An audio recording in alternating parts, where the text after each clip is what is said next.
The sovereign chamber of Prosperity's gate was clearly designed by an individual who considered restraint to be a trait reserved for worlds facing fiscal crisis.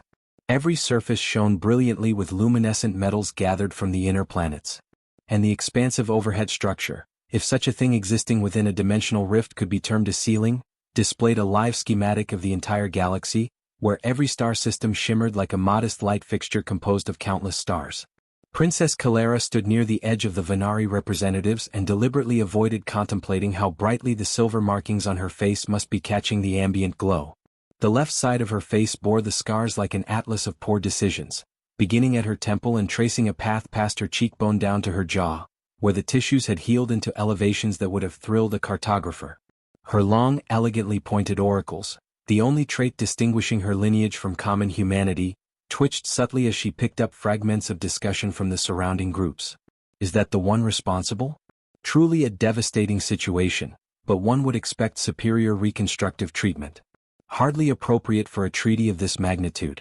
Over the last 3 years she had cultivated a useful habit, meticulously tracking the precise number of seconds it took for someone's gaze to avert from her face after the initial glance.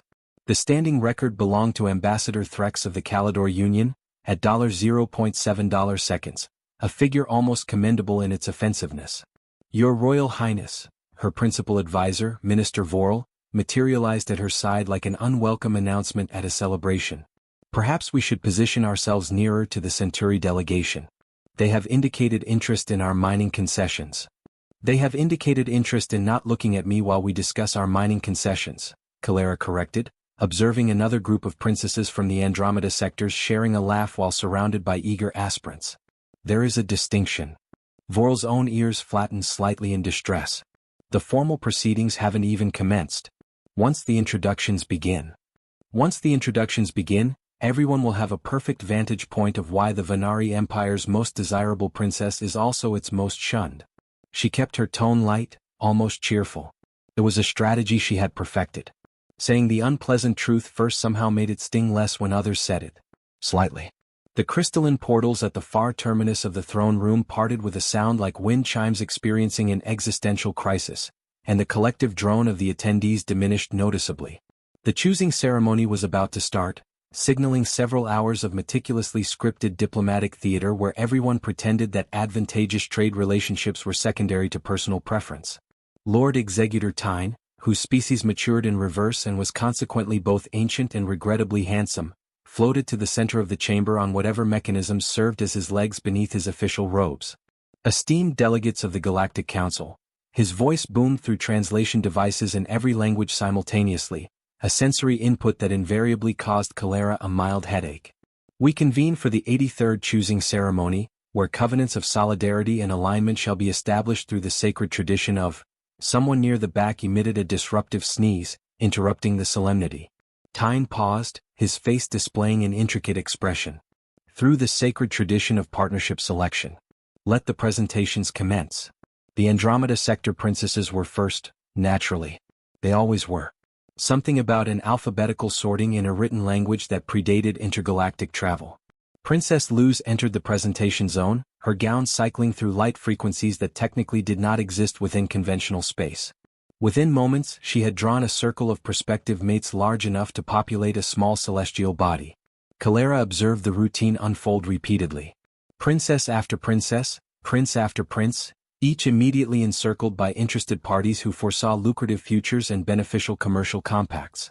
The Vhanari segment was approaching. She could sense Vorel's agitation radiating from him like heat from a faulty reactor core. Then she noticed him. He was standing with the Earth delegation, though standing didn't quite encapsulate his presence. He occupied space with the same commanding confidence a particularly massive star exerts over its solar system.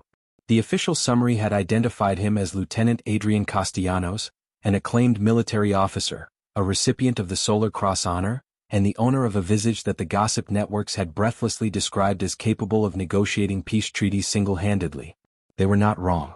Crisp features, deep-set eyes that implied a perpetual state of inner amusement, and a structural symmetry that would inspire evolutionary biologists to author passionate treatises. Yet it wasn't his attractiveness that held her attention. She had grown weary of beauty, having spent 3 years watching attractive individuals recoil from her. It was the fact that he was presently turning down his third interested princess with what appeared to be complete sincerity, all while elucidating a point that visibly mortified his own delegation. And that is why I doubt the proposed tax framework would remain viable upon encountering the Outer Rim's underground economy, Your Highness. Though I certainly value your curiosity regarding my opinions on unauthorized spice trafficking. The princess in question withdrew with the look of someone who had just realized they had initiated discourse with the wrong sort of individual. The Vhanari Empire, Lord Executive Tyne announced, causing Kelara's ears to twitch involuntarily. Princess Kelara, successor to the Crystalline Throne, chief negotiator of the Terminus Accords. She stepped into the designated presentation circle. The energy of the crowd shifted in that distinct manner, indicating that everyone was trying intensely to look supportive while actively wishing they were elsewhere. A few strained smiles emerged from the diplomatic ranks. The kind of strained approval one gives to particularly tragic pieces of modern sculpture. 30 seconds elapsed. No one approached. 45 seconds. Someone coughed nervously. 1 minute. This was progressing splendidly. You know, she stated, raising her voice enough for the nearby delegations to hear. I'm starting to believe these facial markings are not the appealing feature I was promised. My surgeon assured me they would provide character. I am beginning to suspect he meant that in the purely literary sense. A few nervous titters rippled through the onlookers. Vorel looked as if he wished the pocket dimension ceiling would collapse to spare him from observing the scene. At the rear of the chamber, near the Terran delegation, Lieutenant Castellanos did the unforeseen. He smiled. Not the obligatory diplomatic expression everyone else was wearing like a poorly fitted mask, but a genuine smile that reached his eyes. Then he raised his drinking vessel slightly in her direction, a gesture so minimal that hardly anyone else would have registered it. But Kelara registered it. Her species possessed superior visual acuity, and she had spent 3 years meticulously cataloging every human expression from condescending pity to outright revulsion. That expression was neither. The presentations continued. Other aspirants took their turns. Kelara withdrew back into her delegation sector, where Vorel instantly initiated crisis management protocols that she ceased listening to after the opening phrase, recuperate the situation. She kept her focus on the gathered assembly, observing relationships materialize in real time through body posture and pre-planned encounters. This was the competition. It was always the competition. Her eyes drifted back toward the Earth contingent, but Lieutenant Castellanos had vanished into the throng, presumably to reject more interested suitors with impromptu dissertations on macroeconomics. The ceremony was slated to last for several days. There would be further opportunities, additional presentations, and other carefully orchestrated encounters in the station's various social areas. She simply had to endure the remaining events while maintaining whatever semblance of dignity she possessed, and perhaps figure out why the most sought-after man in the known galaxy had smiled at the galaxy's most avoided princess, as if she had just uttered something truly memorable. The diplomatic breakfast on the third day of the selection ceremony offered cuisine from 40 different planets, meaning that determining what was actually safe to consume necessitated either a doctoral degree in xenobiology or a highly adventurous spirit. Kelara had chosen something that vaguely resembled a fruit native to the Vhanari homeworld and was attempting to ignore the fact that she was sitting alone at a table intended for 8 when someone slid into the opposite chair with the smooth confidence of a person who was oblivious to the social atmosphere. A quick inquiry, Lieutenant Adrien Castellanos said, gesturing to the blue geometrically shaped item on his platter. Is this an actual food item, or have I mistakenly served myself a decorative crystal growth? Because I've made that error previously, and the medical personnel on Titan Station still send me annual holiday greetings reminding me of it. Kelara blinked at him, her mind taking several seconds to fully process that he was deliberately speaking to her. That is a Rigelian protein cube. It is entirely edible, assuming you do not possess an allergy to quantum instability. Quantum instability? They exist in a superposition of states until the moment of mastication. It tastes unique to every individual who consumes it. She observed his face closely for the familiar tells, the brief inspection of her scars, the imperceptible wince, the rapid return to composure. None appeared. He was focused on her eyes, not the markings on her cheek. Current hypotheses suggest it's either an engineering marvel of molecular gastronomy or an extremely elaborate practical joke orchestrated by the Rigelian Culinary Institute. Adrien picked up the cube, examined it from multiple perspectives, then took a bite. His expression transitioned through astonishment, confusion, and something akin to a feeling of betrayal. It tastes exactly like my grandmother's disappointment in my career decisions. So, its function is as intended. Splendid. He put the remainder down and nudged his plate away slightly, as if distance could prevent further psychological damage from breakfast ingredients. I am Adrien, which you likely already knew since apparently my likeness has been featured on so many recruitment posters that young children in the outer colonies use them for target practice. I am Kelara, which you certainly knew, because I am the princess everyone has been actively avoiding as though I were broadcasting an emergency signal across all frequencies. I did notice that, actually. The avoidance part, not the emergency signal. Though, speaking of which, your delegation does project a certain desperate atmosphere that is nearly palpable. He settled back in his seat. I initially assumed you were either radioactive or had uttered an unforgivably derogatory comment about someone's trade policies. Neither. I am simply visually inconvenient for those attempting to forge alliances based on favorable family portrait aesthetics. Adrien inclined his head slightly. The scars. The scars, she confirmed, feeling an unexpected sense of relief that he addressed the topic directly rather than circling it delicately like everyone else. As it turns out, when extremists ambush your peace convoy using plasma cutters, they tend not to prioritize your future marital prospects. Plasma cutters? That is almost inspired. I acquired this one. He touched a slender line near his collarbone which she hadn't noticed, from a malfunctioning beverage dispenser during the siege of a battle station. A considerably less dramatic origin story. But Kelara felt an unfamiliar sensation on her face and realized with slight surprise that she was smiling. A genuine smile, not the practiced diplomatic expression she had mastered. A beverage dispenser. In my defense, it was a very high-stress siege. I hadn't slept in 30 hours, and I needed the stimulant more than I needed to adhere to proper equipment maintenance protocols. The dispenser disagreed with my priorities and expressed its displeasure via superheated vapor. He gestured to his neck. This is what constitutes bravery in the Earth military. Very distinguished. They even gave me a medallion, though I suspect it was primarily to deter others from adopting my approach to kitchen apparatus. Did it achieve its goal? The medallion or the coffee? Either. The coffee was abysmal, and the medallion is exceptionally reflective, so I would deem it a draw. He selected a green item from a passing service tray. Why are you eating alone? Your accompanying team consists of roughly 15 people who look like they would take a plasma bolt for you. They would, but they would prefer not to be observed doing it in a public setting where it might compromise their social standing. She kept her tone light, but something must have betrayed her because his expression subtly changed. Ah, that brand of loyalty.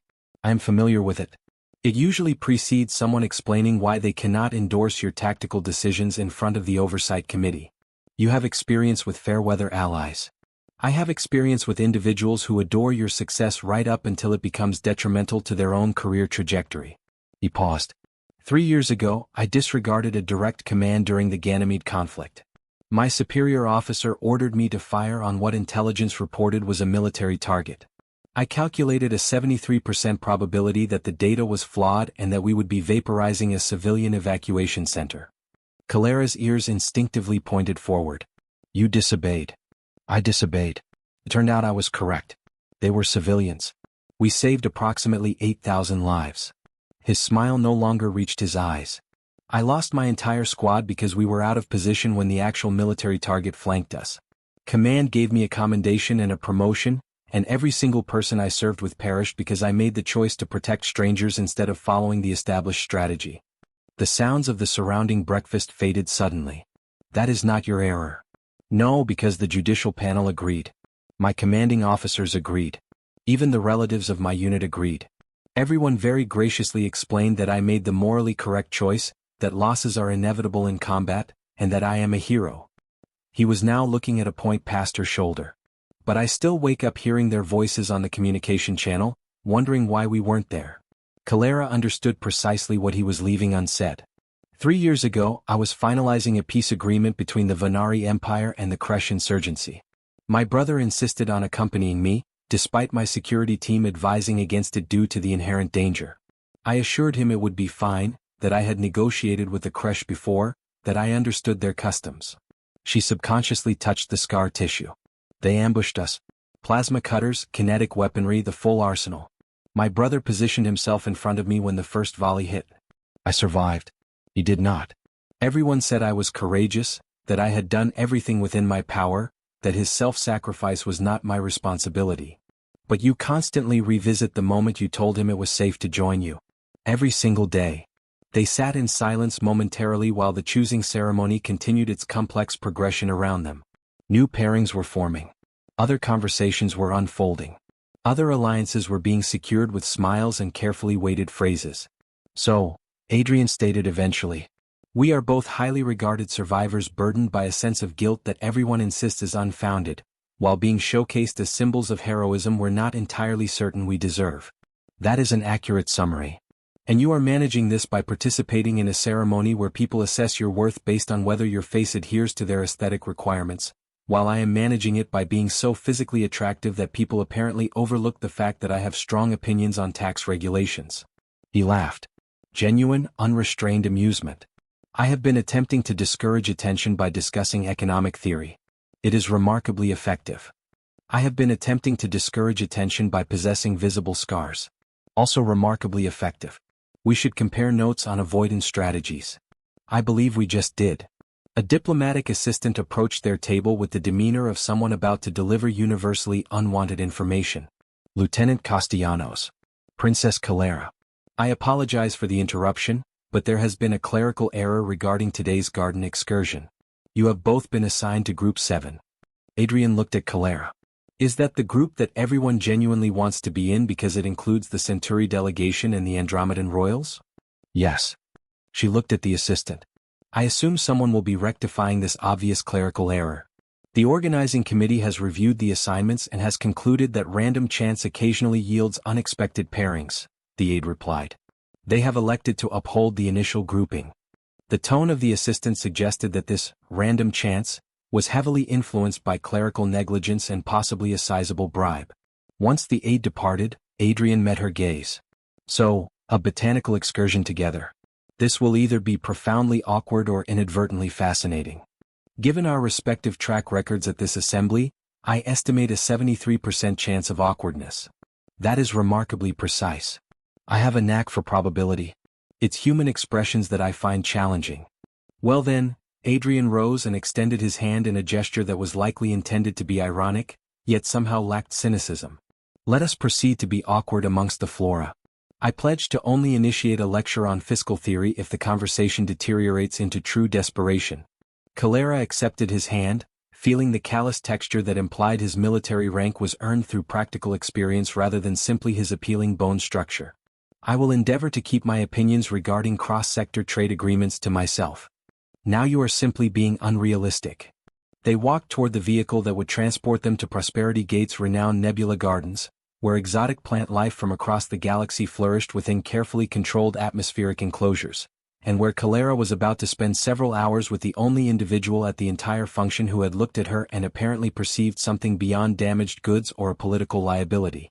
She still wasn't sure what that perception was, but she was beginning to feel an inclination to discover it. The Nebula Gardens consisted of a network of interconnected biodomes that somehow managed to sustain complete ecosystems from planets that should have been trying to destroy each other at a molecular level. Kelara stood beside Adrien while their guide, an excessively cheerful botanist whose species communicated partially through shifting skin pigmentation, was explaining something about symbiotic relationships and gravitational harmonics that Kelara had stopped following 3 minutes earlier. And if you will observe, the Venusian death bloom actually consumes the residual output of the Martian peace lily, creating a seamless cycle of mutual dependence that scientists initially deemed impossible, until we recalled that biological reality rarely adheres to our theoretical constructs. Adrien leaned in slightly toward Kelara. Are those the genuine nomenclature, or is our guide simply amusing himself at the tourist's expense? I am honestly uncertain, but I am now fully committed to the notion that a plant called the Martian peace lily exists somewhere, and it is likely profoundly ironic. Your Highness, Lieutenant, the guide's skin flashed a highly encouraging yellow hue. Please feel free to conduct your own exploration.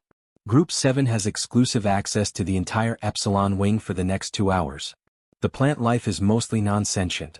Mostly? Adrien inquired. We experienced a minor incident involving the Andromedan thought vines last month. They have since been relocated to a more secure environment and are currently receiving counseling. The guide's skin rippled in a shade that might have indicated embarrassment. Please remain strictly on the marked pathways and refrain from extended visual interaction with anything that appears to be looking back. The guide then moved away to direct the rest of Group 7 toward an area labeled the Crystalline Grotto, leaving Adrien and Kelara standing in a corridor of impossible blooms that flourished in hues that technically did not exist within standard spatial dimensions. Therapy for plants, Kelara mused. We have certainly reached an interesting phase of interstellar civilization. Better than the alternative.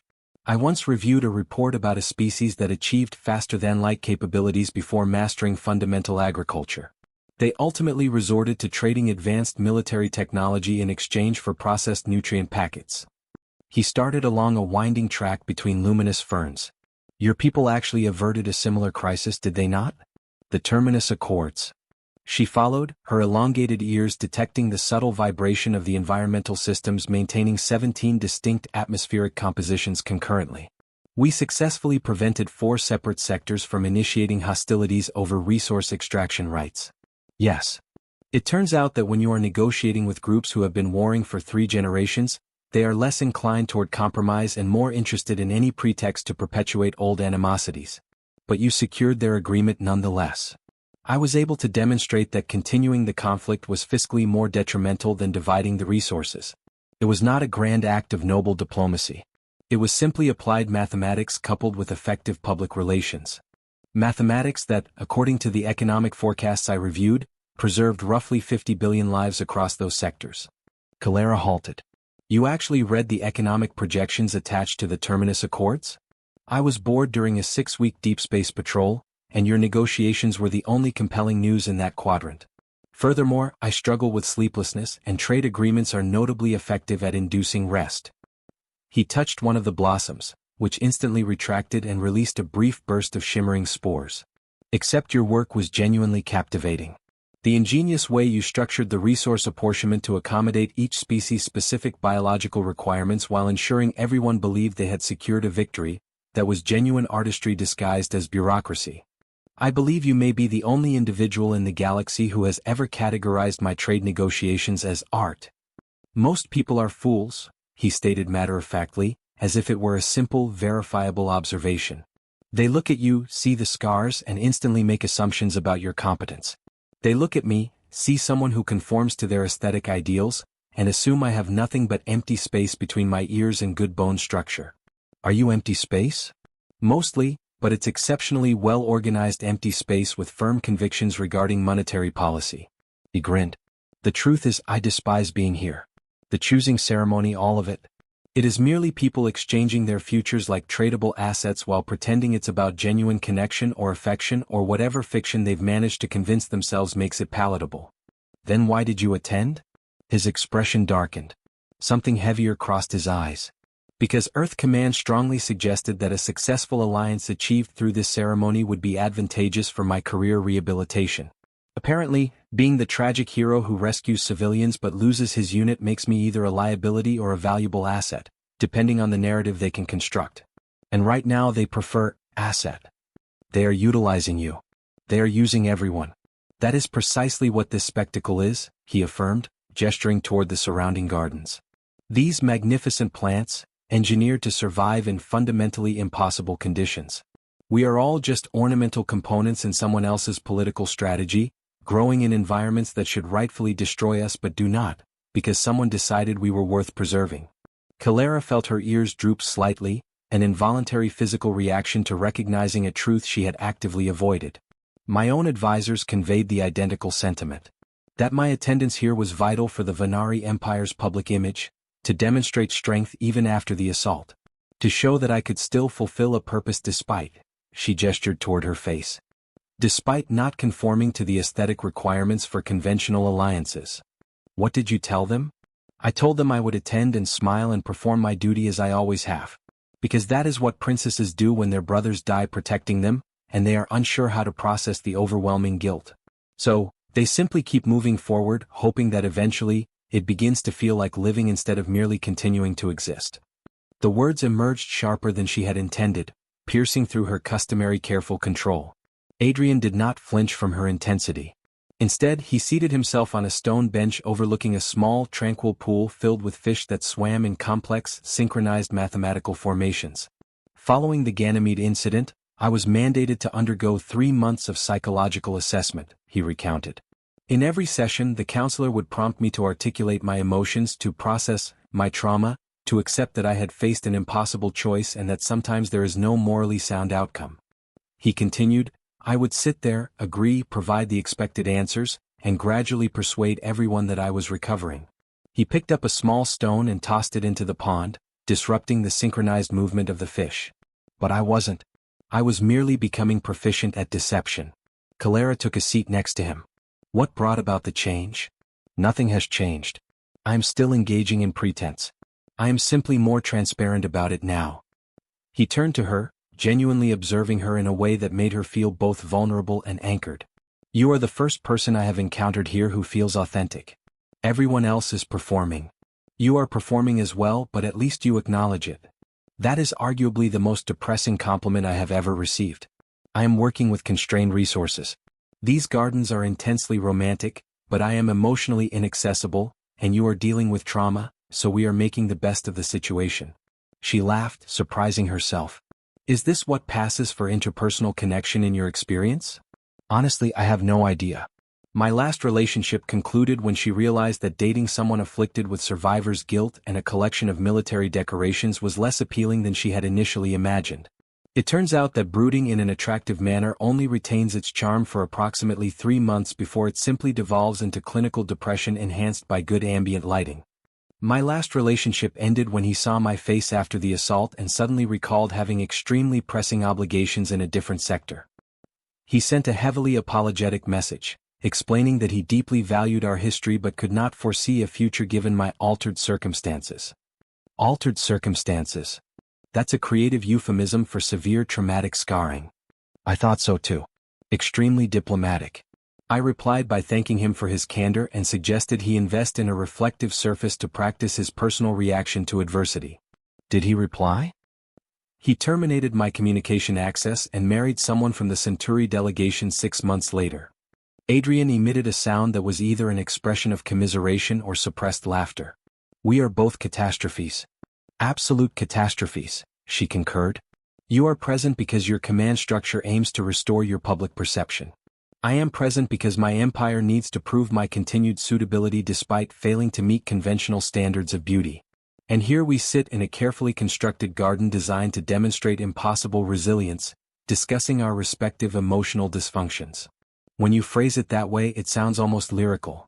It sounds like tragedy concealed as comedy, disguised as science fiction. That's simply life, but with superior visual effects. A chime resonated through the gardens, indicating that Group 7's scheduled time was halfway through. In the distance, Kelara could hear the other participants laughing about something, their voices carrying the carefree quality of people who did not spend their nights reliving irreversible past moments. We should probably rejoin the others, she stated, remaining seated. Probably, Adrien agreed, also remaining seated.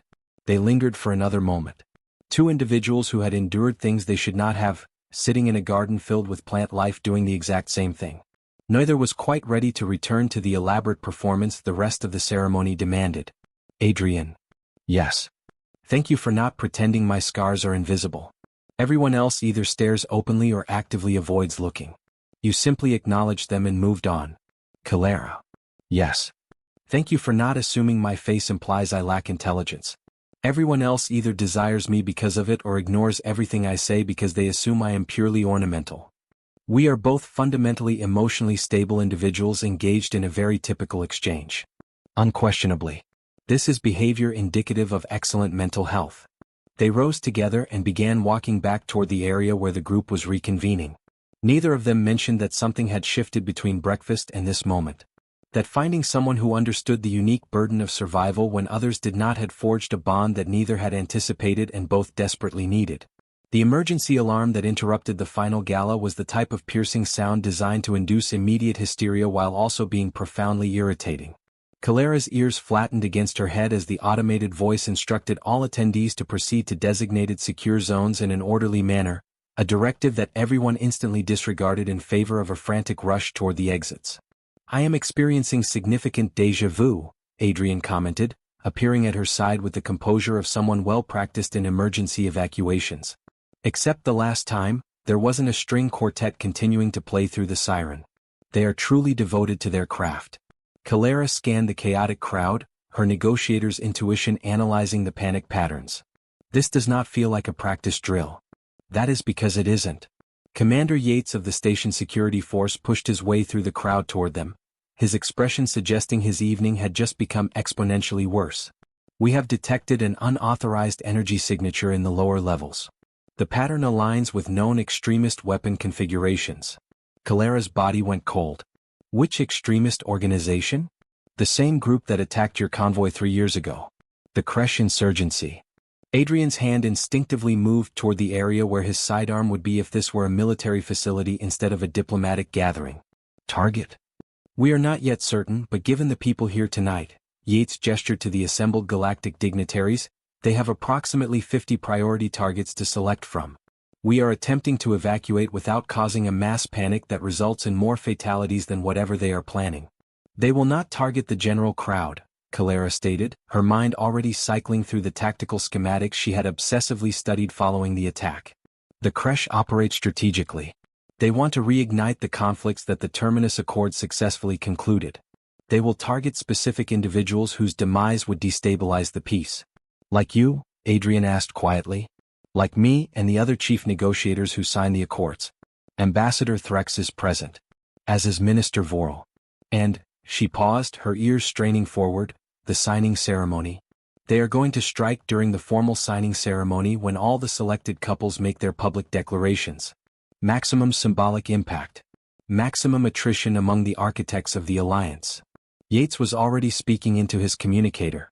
All security teams converge on the ceremonial hall. We need to sweep for explosives and energy weapons before. You will not locate them using that method, Kelara interrupted. The Kresh utilize complex organic compounds that register as biological matter on standard scans. You need to focus on finding anything that deviates from the station's baseline biological signatures. Adrien was looking at her with an unreadable expression. You have extensive knowledge of their methods. I have studied everything about them, their combat doctrine, their political goals, their operational behaviors. I spent 3 years learning how they think because I couldn't save my brother, but perhaps I can prevent them from killing anyone else. She turned back to Yates. I am capable of assisting in the identification of their setup. I know precisely what markers to seek out. Your Highness, with all due respect, you are a primary target. Our priority must be to escort you to safety. Commander, with all due respect, I am the only individual at this function who comprehends their methods better than anyone else, because I was forced to learn it to survive after they took everything from me. Utilize my knowledge or risk fatalities because you were overly concerned with adhering to protocol. Yates glanced between her and Adrien, clearly running a risk-benefit assessment. Lieutenant Castellanos, you are accompanying us. Military protection and tactical input. Wouldn't miss it. I was becoming restless at this ceremony anyway, Adrien replied, his voice light but his eyes now sharp and intensely focused. Besides, someone needs to ensure the princess doesn't attempt anything heroically reckless. I am standing directly here. I am aware. That is why I stated it to your face instead of behind your back. Much more direct. They moved rapidly through the station's utility corridors while the official evacuation continued above them. Kelara's mind had immediately shifted into the high-alert state she used during critical negotiations. Processing data, running predictive probability models, staying ahead of every potential factor. The Kresh would desire theatricality, but also guaranteed results. They would position their devices somewhere offering clear sight lines to the ceremonial platform, but also with easy egress routes for their operatives. The observation galleries, she stated abruptly. Above the main chamber.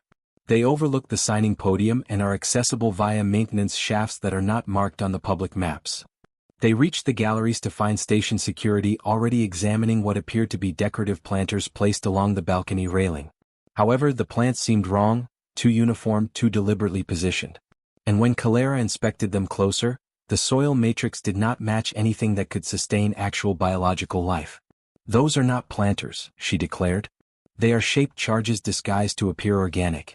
When they activate, they will spray the platform below with shrapnel, and then the secondary explosive in the base will collapse the gallery onto anyone remaining underneath. Yates was already issuing commands to the Ordnance Disposal Unit.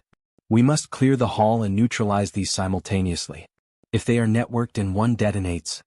They are not networked, Kelara stated, kneeling beside the nearest device, her hands surprisingly steady given she was examining an object intended to kill her. The Kresh learned from past errors. Linked explosives can be disabled from one central point. These are individually triggered, likely with failsafe deadman switches in case their operatives are captured. Therefore, we must locate their operatives before they can initiate the charges, Adrien summarized. How many would they deploy for an operation of this nature? A minimum of 3, maximum of 5. They would be disguised among the service or catering personnel. She stood up, her ears swiveling as she analyzed the station's ambient sounds. And they would require visual confirmation that their targets are in position before triggering anything. Adrien's eyes widened slightly. They are still here, observing, waiting for the ceremony to recommence, which means we can find them if we. The illumination flickered, and Kelara's next words were silenced by the distinctive sound of a plasma cutter activating somewhere in the maintenance corridor behind them. She spun around, instinct and 3 years of nightmares converging, and found herself facing 2 figures in service uniforms armed with weapons she instantly recognized from the worst day of her life. Time seemed to warp. She was simultaneously standing in the corridor and reliving the moment of her brother's final breaths, hearing his last words, feeling the heat of plasma slicing through everything she had considered secure. Then Adrien's voice cut through the memory. Kelara left target. 3 seconds. I will take the right. The simple, tactical instruction snapped her back to the present. She was not helpless. She was not the princess who watched her brother perish. She was the negotiator who ended a war, and she knew exactly how these people thought. You are not going to fire, she stated, her voice carrying the absolute conviction she used during high-stakes negotiations. Because the instant you do, station security will flood this passageway, and you will die without accomplishing your mission. The charges are not yet armed. You came here to activate them manually when the ceremony resumed. The operative on the left hesitated, and that was enough. Station security personnel emerged from 3 separate access points simultaneously, and within seconds, both operatives were disarmed and subdued. Yates looked at Kelara with something approaching admiration. How were you certain they would not shoot? Because I spent 3 years understanding their psychology. They are ideologues, not self-destructive. They want to survive to witness the turmoil they create, she explained, now shaking as adrenaline caught up with her. And because my brother taught me that comprehending your adversaries is the only path to defeating them. Adrien's hand settled on her shoulder, firm and anchoring. Are you all right? I will be eventually, perhaps after several more years of extensive therapy, she managed a shaky smile. However, I am currently standing in a service corridor, having averted a large-scale terrorist attack, instead of sitting through interminable speeches about harmony and partnership. This is honestly the most favorable result I could have hoped for from this entire event. The station's all-clear signal sounded 30 minutes later, after security had thoroughly swept the entire facility and neutralized all explosive devices. The choosing ceremony reconvened in an emergency session, and Lord Executive Tyne took the platform with the weary expression of someone who had aged a decade in one evening. Given the extraordinary events of this night, we will proceed immediately to the formal declarations. Those who wish to make their choices may do so now. Adrien stood, drawing the attention of the entire assembly, and walked toward the platform with the determined stride of a man entering combat.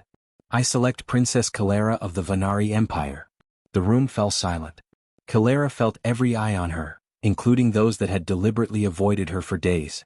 I choose her, Adrien continued, because she is the most brilliant person I have encountered in 5 years of military service and diplomatic assignments. Because she used knowledge gained from surviving a massacre to prevent one tonight. Because she negotiates peace treaties that save billions while everyone else focuses on superficial features that are irrelevant to her actual capabilities. He looked directly at her. And because she understands what it means to carry a guilt that everyone insists you should not feel, but which follows you nonetheless. And I suspect that perhaps we are both weary of pretending we are fine when we are actually just very highly functional disasters.